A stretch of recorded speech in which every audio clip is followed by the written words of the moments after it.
what I mean. Like, there's so much yapping for such a long time, and I'm like, oh my god. My god. I read a total of 26 books in the year of 2025, and I'm going to go through all of them and tell you my ratings and what my thoughts are. They're like my favorite videos to watch in terms of getting inspiration, recommendations, and things like that. So I'm going to give my 2 cents as to what my faves were, what my least faves were, and all that type of thing. I have all the books next to me, and I just feel as though I need to, like, I've kind of done this really badly in terms of how I've sorted through. We're going to go in order from when I first read them. The first book I'm going to be talking about is a book that I've actually spoken about on my TikTok, and that is Plain Bad Heroines by Emily M. Danforth. And I read this basically at the end of 2024, leading into 2025. It became one of my favorite books. I'd actually give it 6-star, and I don't really give many books 6-star ratings, but you know. So for those who don't know, it's a very gothic, dark academia book revolving around 2 timelines, one being in the 1900s and one being in present day. And it revolves around a bunch of students that are at this all-girls school. And then there are a lot of events that happen that are mysterious. And then the present day is basically they are filming a film based on the events that happened in the 1900s. The writing is beautiful, and the characters are so well thought out and intricate that it's just, I love it so much. The next book that I read in 2025 is One Perfect Couple by Ruth Ware. This is the book. I actually gave this a 4 stars. It's basically a thriller book revolving about a bunch of people who go on a reality TV show on an island, and then there are a bunch of events that happen. There is a massive storm that happens, and then a lot of things go wrong. That is the premise of the book. I found it a super fun read, to be honest with you. I mean, it was just one that I finished in literally, I think I finished it in like 2 days because it was just so gripping and easy to read. Nothing too special, but if you want an easy like thriller to read, then I would recommend this one for you. The next book I read in 2025 is Beautiful World, Where Are You by Sally Rooney, and I gave this a 3-star. It's actually one of my least favorites out of Sally Rooney's books. I'm sorry. I've actually read all of her books now, but this just wasn't really super memorable. I don't even remember the names of the characters. It's kind of just their lives. It's a literary fiction. I mean, I know someone that really, really enjoyed this. So, I mean, I guess, yeah, I don't really have much more to say about this book because honestly, it wasn't super memorable out of all of her books. But yeah. The next book that I read is More Days at the Murasaki Bookshop by Satoshi Yagasawa. And this is actually a sequel to Days at the Murasaki Bookshop. And I actually preferred this so much more than the first one. I still gave this a 4-star, so pretty good. It's a very small book, but I read this before I went to Japan and before I was deciding that I was even going to go to Japan. So I just love reading books that are set in Japan because the culture is just so interesting to read about, and it just always feels so cozy. Also, I don't know what it is about Japanese literature, but they seem to write family relationships and the struggles of like indifferences in families perfectly. And I'd say this book does it even more perfectly in terms of writing family and kind of family that used to not be in touch and is now really close and stuff like that. I just thought it was a really beautiful book, and also it's set in a bookshop, which I think is just really cool in general anyways. The next book that I read is one that I think everyone has read this year because it was such a big release, and that is going to be Onyx Storm by Rebecca Yarros. Actually, I believe this was released in 2024, so I think I'm just lying there. I think it was 2024, but I read this in 2025, and this is my least favorite out of the Fourth Wing series so far. I'm sorry.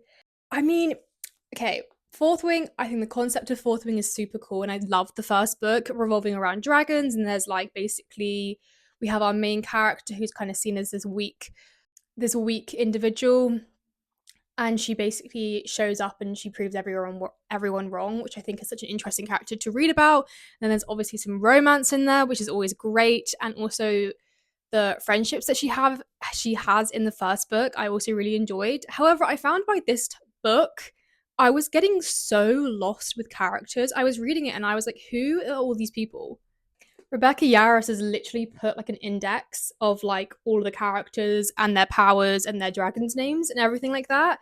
So I feel like if you have to do that, then you have way too many characters in your book. And that was my main criticism about this book. I honestly don't even fully remember it. It wasn't super memorable. It kind of is blending in with the rest of the series. But I'm excited to see where it goes. I'm excited to see what the fourth one is going to be like. But that is just my opinion on this one. The next book that I read is actually written by an indie author, which I thought was really cool. It is The Shadows That Listen by Louisa Carmody. And this is a dystopian YA kind of fantasy book because there are angels and demons in this, which is super, super cool. It's actually really cool because I follow her on Instagram and TikTok, and I've seen that she's recently been picked up by a publisher, and that will be releasing later this year, which is super cool. I thought it was such a unique book. I've never read a book revolving around demons and angels, and also it being dystopian at the same time. Our main character, she's part of the Angel Intelligence Agency, and they are basically hunting these angels and trying to find missing people because in this world, angels are not the good ones. Angels are actually evil, which is a really interesting twist. And basically, what happens is her boyfriend gets taken, and that causes this whole of her to go out and try and find him and basically risk her life. The next book I read is such a classic, and it's Fahrenheit 451 by Ray Bradbury. I obviously gave this 5 star. I feel like it would be wrong if I didn't. I thought this book was just so incredibly interesting, and what it criticizes was just, yeah. So, for those who don't know, it's a dystopian book that revolves around if books were banned in the future, basically. And the reason why it's called Fahrenheit 451 is because that is the temperature that books are burnt in this world. And our main character, Montag, he's actually a firefighter, but rather than putting out fires, he starts fires and burns the books essentially. I think reading books like this are just so interesting, especially with the way that the world is right now and the things that are going on. I think it's so important to educate ourselves with things like this. And it truly criticizes our society and what potentially could be the future, which is obviously a very depressing thought, but definitely one that anyone I think should read. The next book that I read was Ariadne by Jennifer Saint, and I'm so sorry, guys, I gave this 2 stars.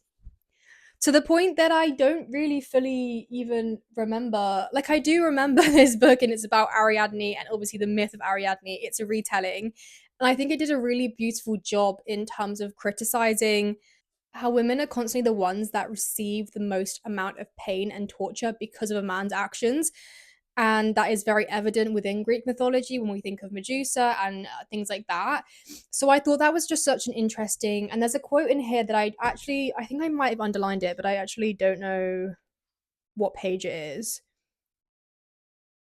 I do want to try reading some more of her books though, because I do love a Greek mythology retelling, obviously. But yeah. And then the next book that I read was Immortal Longings by Chloe Gong.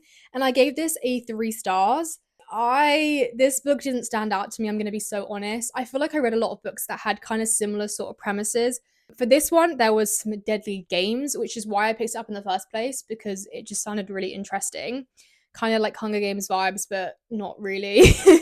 It's set like in the streets, and they have like people are put into the games and stuff like that. But honestly, this book didn't stand out to me. I probably will not be picking up the second one, but it was still a fun read, and I still really, really enjoyed it. So the next book that I read, the next book that I read is going to be Fearless by Lauren Roberts, which is the third book in the Powerless trilogy. I gave this a 3 stars. I'm sorry, guys. I didn't really enjoy it. I didn't really like it that much. And honestly, because I read it so long ago, it has not stuck in my brain. I find that the Powerless books, I feel like, do get a lot of hype, but I kind of feel like they are ripping off the Hunger Games a little bit, personally. Sorry, don't come for me.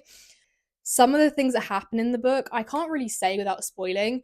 Some of the things that happen in the book just was really like unbelievable to a character's like arc and personality. It just didn't make any sense for me personally when I was reading it. But I do love this cover art. This is gorgeous. The next book is actually from my favorite author, which is Tahira Mafi, which is going to be Watch Me. This is a whole series that is now going to be created. This is the first one in the series that is in relation to the Shatter Me series, which is one of my favorite series ever. I love that series so much. So in this series, we are actually going to be focused on James, which is the younger brother to Adam. James is trying to infiltrate this one area that is still very much infiltrated by establishment. I believe that's the name it is. I just love this series. I always will. It's like my favorite. If anyone knows me, they'll know that this is my favorite. So yeah. The next book I'm going to be talking about is Nothing Like the Movies by Lynn Painter, which is the it is the second book to Better Than the Movies. And this was really cute, really wholesome. I gave this a 5 star. It was just a really cute, cozy book. And I remember I read this and I just feels like a little bit like a warm hug. Now I'm going to do these two books together because they're kind of in relation to each other. Where are they? So I read both of these books in 2025, and that is The Strawberry Patch Pancake House and Gingerbread Cafe by Laurie Gilmore.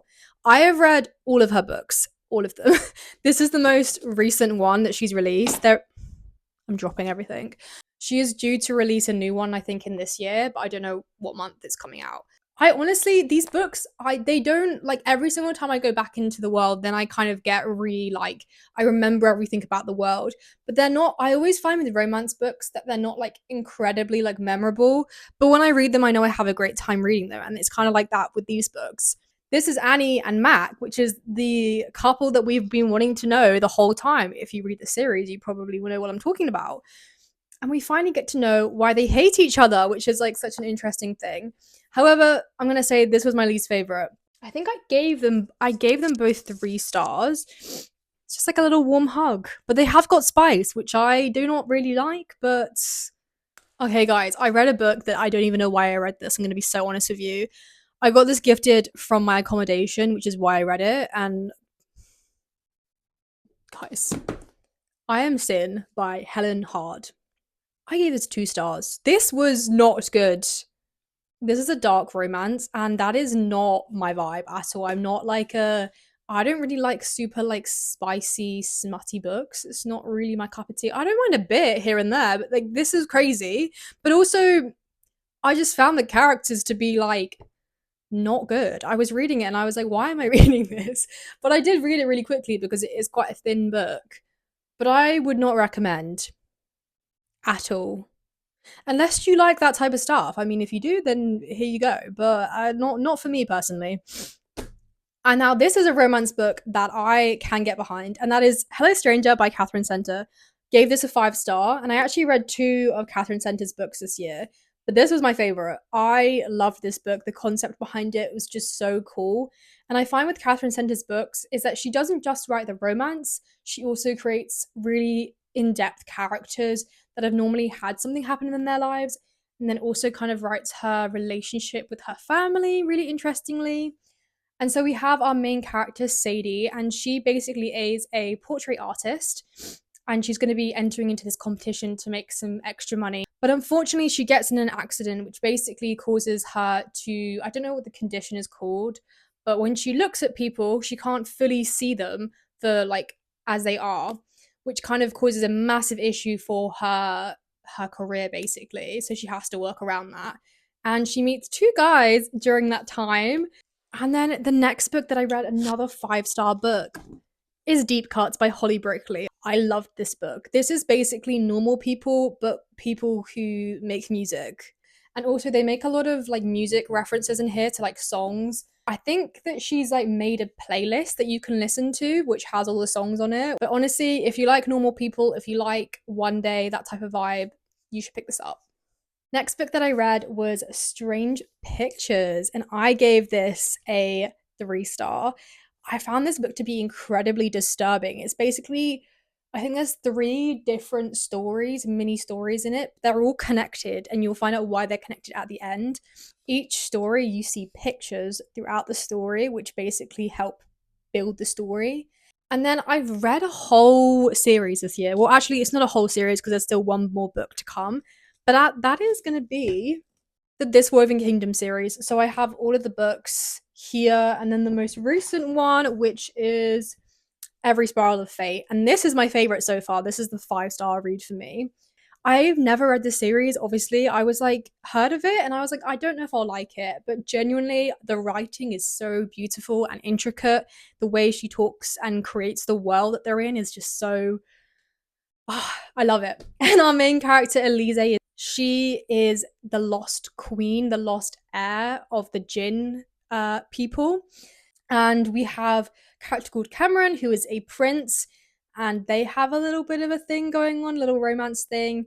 And then there's also just some really cool magical elements in this. I think there's dragons in this.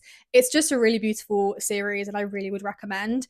I also read another series, which is Vicious and Vengeful by V.E. Schwab. This is actually the first books that I've read by V.E. Schwab, but I definitely will be picking more up from her because the writing is just so beautiful. I love these books.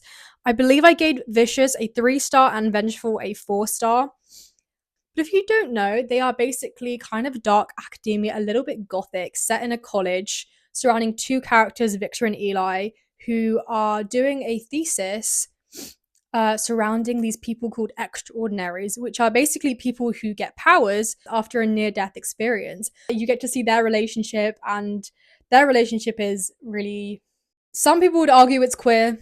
I would argue it's queer, but I mean, other people might not. I don't know.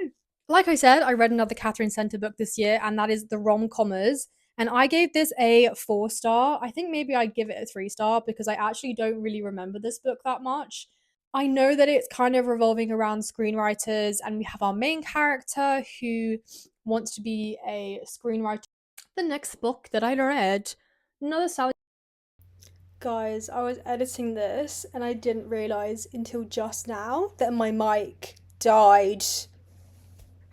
And unfortunately, I would have reshot this. However, I don't have the time to reshoot it. So I don't even know what I'm going to do here. I'm talking about Intermezzo, which is a book relating to chess by Sally Rooney, which is about a relationship between two brothers and their relationship with their partners. One of them is much older than one of them, and one of them is like a long term relationship that's kind of back and forth and not a very healthy relationship. It's basically just a lot of unconventional relationships and how they operate. But guys, I'm so sorry. Like, I feel really bad because I genuinely would have reshot all of this, but I unfortunately didn't realise until just now when I had edited the whole video, and I'm sat here and I didn't realise until just now. But anyways, I really hope that you guys enjoyed the video. I know that this is the most chaotic video ever. I was editing this through and I was even debating whether I was going to upload it because it's just really chaotic. Oh, and as he was debating just not even uploading this video, but I really wanted to share with you guys what my 2025 reads were. Please let me know in the comments what books you read in 2025, and I promise you the next video will be back onto our regular schedule. I just wanted to be transparent and open with you guys that sometimes filming doesn't go well, and sometimes things like this happen. So yeah, anyways, I'll see you guys in the next video, but yes.